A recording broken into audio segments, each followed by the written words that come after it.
I've got some breaking news for you. Your mind does not want you to be happy. It really doesn't. What does it want? It wants you to stay safe. And what is safe? Safety is what's familiar.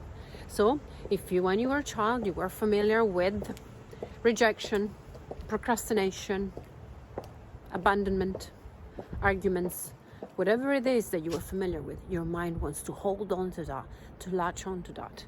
So keep that in mind. In order to change, in order to advance in life, you have to make the familiar unfamiliar. And guess what? In that same way, you have to make the unfamiliar familiar, because it is in that unfamiliarity that you will find your growth, your enhancement, your expansion, your peace, your wealth, your contentment. So remember, your mind doesn't know what's right for you. It just goes along the path of habit, the path of familiarity. Break the familiarity, break the habit, take charge of your mind, because your mind can be your inner most powerful enemy.